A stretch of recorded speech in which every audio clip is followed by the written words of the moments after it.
This is my gran. Lived with her for most of my life, and she taught me a lot of things. One of the main things she taught me was how to cook, and it's a skill I use to this day.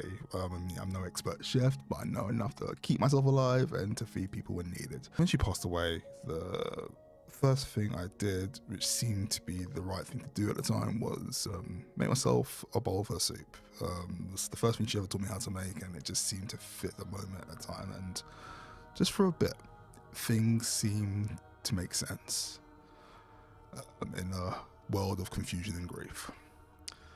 The reason why I bring up this story just ties into my love of this anime, and the anime we're talking about today is Campfire Cooking with My Observability in Another World, or Campfire Cooking in Another World with My Observability. Either way works.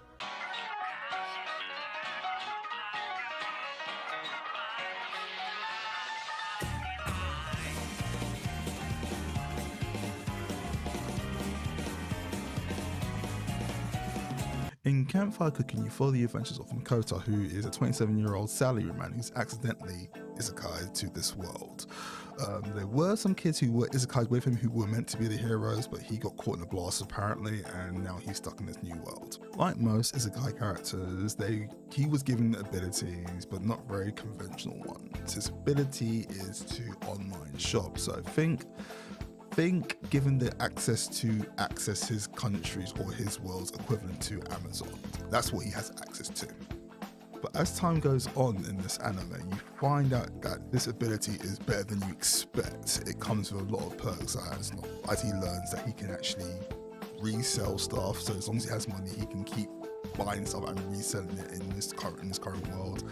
And also, if he eats food from his world, he will gain perks like special abilities, like extended strength and so on and so forth.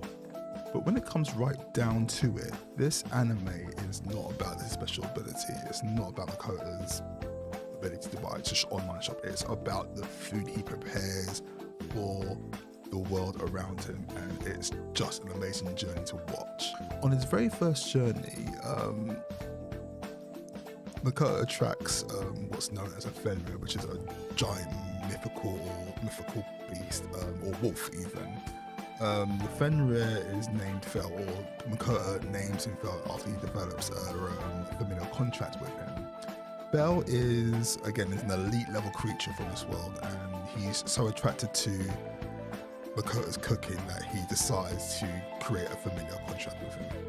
At the beginning of this relationship, you think it's going to be like a master-servant thing where Fel gives orders and Makoto would obviously appease these orders, but it really isn't, because you start to see a slow change in their relationship as things develop. It starts with one major boundary that Makoto gives to Fel, which is basically saying that if you want food, you're going to have to get it, so you're going to have to hunt it if you want me to cook something for you. And Fel's like, that's a fair point. All right, I'll do it. And then as time goes on, those little boundaries start to develop more, where Fel kind of tries to enforce his authority that watch yourself, human. But then Makoto was like, dude, if you want me to cook for you, you better do what I say, basically. And Fel was like, fine. So it's just small boundaries here and there, and it just kind of goes to show the slow evolution of Makoto as you follow this adventure along the way. So I talk about boundaries, and when it comes to Makoto setting them, and there's a lot of unanswered questions when it comes to Makoto and his origins in our world. If you know how Japanese work culture works, a salaryman is usually taken advantage of when it comes to the working world. They're asked to do, or they're even asked to, it's demanded of them to work ridiculous hours with no praise, no real consent to it, and it's a kind of crappy life to live a lot of the time. So I feel like there is, for me anyway, it feels like there's a lot of unspoken trauma that Makoto is going through, or he's been through, and that's why he was so happy to accept this new world and I'm just going to live my life here.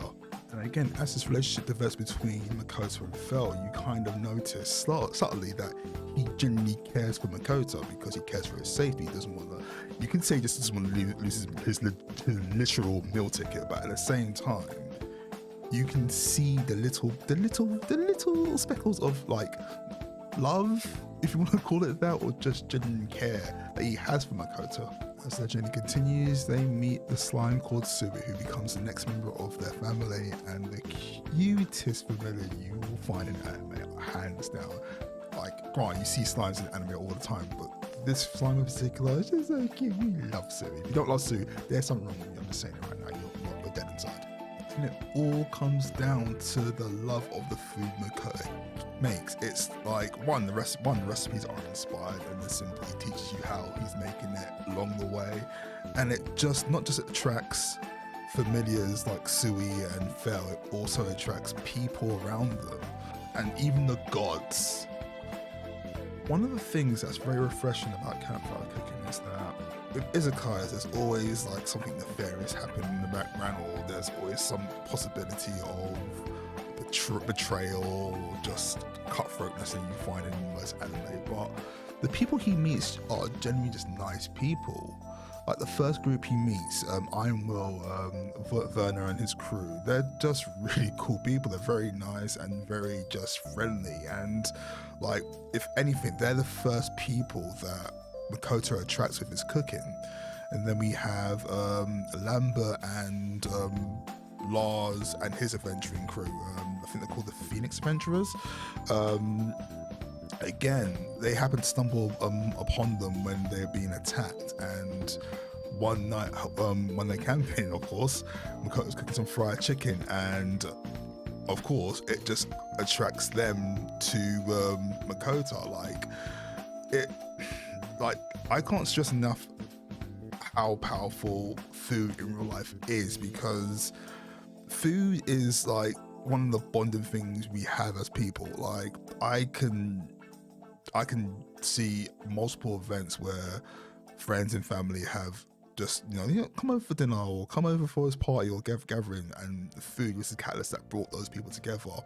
And a lot of those people became like chosen family, that literally became family, and like it just ties so well to this. Like this is just an example of that on a ridiculous level, but still it reached true. One of the reasons why I love izakayas, okay, so it's weird to explain. Like, it kind of ties into my love of izakayas and power fantasies like solo leveling. Like, the idea of getting a restart or a chance to upgrade or get better, level up, it just sounds amazing. Like, once the gamer in me, I can't help but love that idea of just, being able to improve your abilities. Granted, you can do that in real life, but obviously not on a gaming level. But like the idea of getting a restart in life, because life isn't perfect. We all have our bad days and bad times and bad periods. But just the idea you can start from scratch and do it better, it just seems awesome. It just sounds awesome. I mean, obviously, it's not like you can't do that in real life, don't get me wrong, you can definitely do that in real life, but in anime makes it look a lot easier than it really is, and I just love that fact. Campfire Cooking is one of the most chill animes you'll watch. It's funny as hell, the food is amazing, and it's just good quality TV. It reminds you of the friends you genuinely have made along the way, the friends that have your back, friends that you can rely on in any situations, your chosen family. And that's not me saying that your blood family isn't as important. Blood's thicker than water every day, but the blood of the covenant is thicker than the water of the womb. Basically saying to appreciate your bonds. It can take blood to create real bonds. Sometimes it just takes a good meal.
I still got it. Anyway, I've been Let's In Classic. You've been awesome. I'll see you in the next video. Take it easy, guys. Later.